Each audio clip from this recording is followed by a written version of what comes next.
Tao po. Tao po.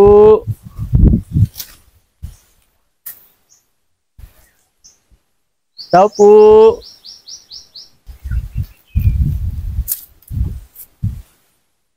Wala yatang tao.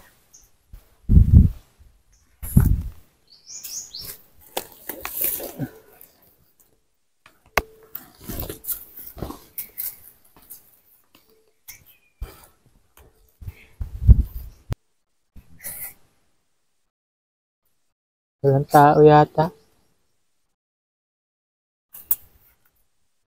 Tao po. Wala nga yatang tao. Walang tao. Hindi yata natin inabutan.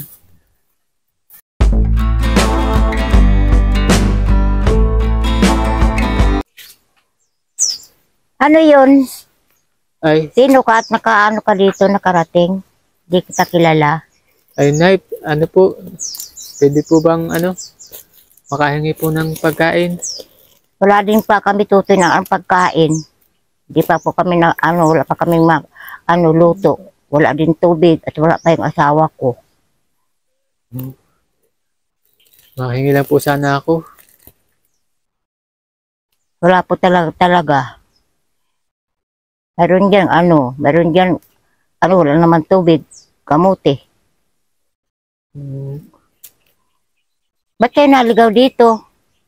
Wala dito ang sasakyan, nandyan. Ay, naligo po kami nung kasamahan ko doon sa may kabilang pong dagat dyan. Pagkaligo po namin, sabi po ng mga kasamahan ko, maganda daw yung view dyan sa taas. Kaya lang po, napahiwalay ako doon sa mga kasamahan ko. Naligaw na po ako. Ay, Diyos ko po, ay hindi rin po kami sanay ng yung hindi namin kilala. At kami isang bahay lang dito. Oh. Ay, naligaw po ako. Ilang araw na po akong naliligaw. Yung damit ko ay nakuha ko na lang dyan sa wala po akong damit. Tapos ay kagabi po baga, yung isang gabi, yung umaga po maulan. Dyan nga po ako nakatulog sa gubat. Naligaw po kasi ako. Eh, nahanap ko po yung daan. Nakita ko po itong bahay nyo.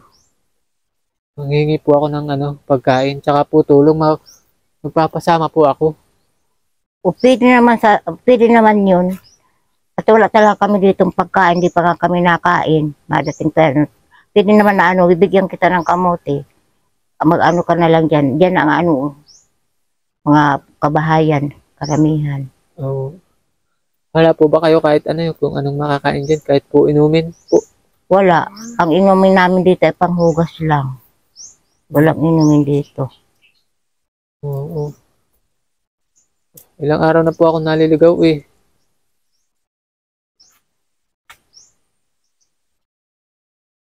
Sino po ang kasama nyo dyan? Kami lang mag-apo. Oo. Saan po kayo galing kanina? Diyan po sa naghanap nga po kami ng kamote. Diyan sa kainin ko. May kaingin po kayo dyan. Dito po ako napalabas ay na may bundok na yan. Galing po ako dun sa taas dun Dito ako napababa, ikot po ako papaganyan. Ito po yung bahay na nakita ko. Diyan po.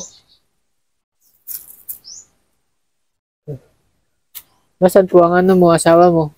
Nasa laot pa nga. Hapon pa ang dating nun. Baka pwedeng bibigyan kitang kamote. Kamote po, kamuting po? Yung hilaw. Kamuting kamote. Pwede naman dyan makiluto.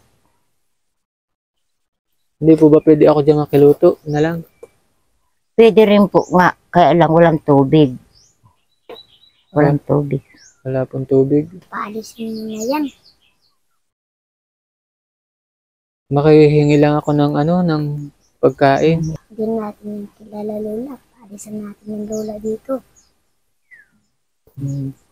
Hindi naman ako masamang tao. Makikihingi lang ako ng pagkain.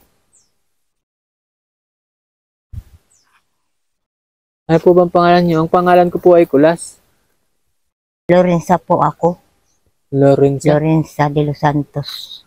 Ah, makikihingi lang po sana ako ay pagkain. Manok po, baka po may manok kayo dyan. Wala din. Ibigyan na lang kitang kamuti. Kamote po. Hmm. Kaya lang malapit na po yung mga bahayan dyan. Malapit na dyan ang mga bahayan. Yan, bahayan. Mga gaano pa po kalayo dito. Mga ilang metro yun. Ano? Okay. Nandyan lang. Malapit yan sa ano. Sa ano ng mga NCIP. Ah, may mga ano po dyan. Natutubo.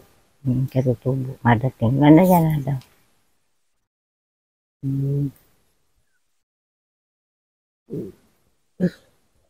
Katutoy. Wala palang mahingi po pagkain dito sa inyo. Bibigyan na lang kita ng kamuti. Umalis ka na. Nasaan yung kamuti? Dito po.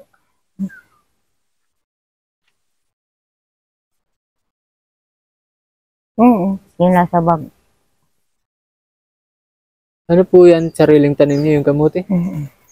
Dahil yung garden tapos dyan. Garden namin yung NCIP. Nagbaklas kami. Ibibigay mo po sa akin yan? Oo. Oo po. Saan ko kaya ito pwedeng lutuin? Bahala ka. Kung saan mo gustong lutuin, bibigay ko na sa iyo. Pwede umalis ka na. Dali mo na yung kamote. Yan ang daan, no? Hayaan. At wala rin din namin yan dito maluluto. Ay, sige po na, salamat po dito. Pero magpapahinga po muna ako. Kasi ano ano pa din kami ng inuman namin. Nakuha pa kami dun sa baba. Pahinga lang po ako. Mga kaunting oras po.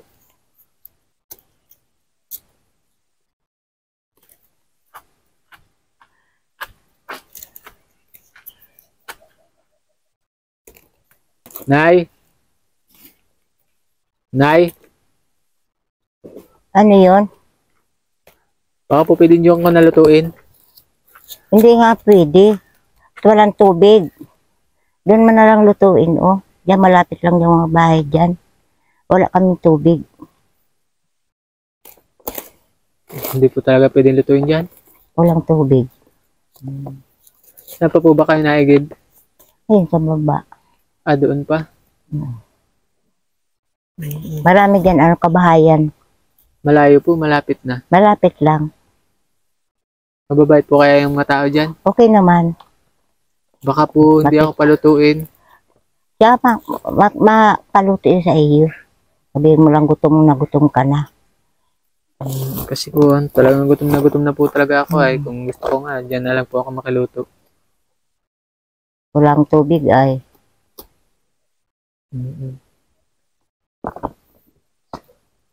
Sabi mo yung sundang doon. Ilan po ba ang anak mo? Apo ko lang ang kasama ko dito. Yung anak ko, may mga asawa na. Ang 3. Yung isa ko, yung isa ko nakatira doon sa anak kong isa. Yung isa ko, binata, may sakit. Naglaot nga ngayon at walang pambili ng gamot kaya naglaot ngayon. Nay, Oh, ay po. halika po. Huwag ka naman sunod-sunod. Baka po pang kain niyo pa ito, sa inyo na lang uli. Ito po. O, Bak, ayan, gutom ka na nga. ay sa inyo na lang po uli. Sabi mo, ka dyan, luto. Kasamahan ba kita? Makiluto ka dyan. Kasamahan mo po ako punta doon. Oo. Talaga po bang hindi pwede ako dyan makiluto? Wala nga tayong tubig. Tubig po talaga ang wala. Ay, salamat po dito nanay sa sa kamote mong ito. Tanim mo po ito. Dalhin mo na. Dalhin mo na. Oh, pero tanim mo po ito. Tanim ko yan. Pwede mo na pong ipalit ito ng bigas. Bigas? Oh. Kamote, papalitin ng bigas. Oh. Mahal po ang kamote. Pinagtatagaan po namin yan dito kapag wala kami pambigas. Kinakain namin yan. Ito ang Oo. kapalit ng bigas. Mahal daw po ang kilo ng bigas dito ay Mahal nga. 65 ang kilo dito ng bigas. 65. Oo. Kung wala kang pambili, yan ang kinakain namin. Kahit sa gabi. Siya po. Totoo nanay, hindi naman ako nang hihingi po talaga, hindi ako naligaw. Ano po yun? Nagkukunyari lang po ako na naligaw. Oh. Oo. Ang totoo po, na nagturo sa amin dito sa iyo na meron ka daw pong anak na may sakit. Meron nga po. Oo. Tapos ako po, may sakit din. Ikaw? Nagme-maintenance din po ako ng gamot. Wala na akong pambili. Siya po. Nag-iisang buwan na. Kaya kami nagpunta dito sa inyo. Maraming salamat po dito sa kamote mo. Isasauli mo po yun sa akin? Opo. Sa iyo po ito. Paano po yung gutom ka na? Hindi po, ano lang po yun. Joke lang po, nagutom na ako. Nagpunta po kami dito para bigyan ka ng pera. Pera po? Oo. Ito po, pagpasensyahan mo na. Salamat po. Salamat po. Maraming salamat. Oo. Kuya, maraming po salamat. Makakabili na ako ng maintenance ko kahit yung anak kong binata. Kuya, totoong talaga yan. Hindi ito sa pag-ano. Walang gamot ang anak ko. Tapos ako, mag-isang buwan nang wala din akong gamot. Naramdaman ko, medyo nagmamanhan na naman ang kabi akong katawan. Bakit? Ano po ang sakit mo? Dati po, na-stroke ako nung year 2017. Ang gawa ko po, nagpagamot ako, naay naman din ako agad noon. Mga 2 araw ako, nakalakad na rin ako. Kaya nagtataka ako mag gamas-gamas. Di ako natangkat, sinong tanongin, hindi ako natangkat, ako senior na. Iniisip ko nga, pag walang hanap dito, yun ang ginagawa ng pagkain. Minsan nakakabinta ako, no, 1 taon nakabinta ko dito, pambigas namin.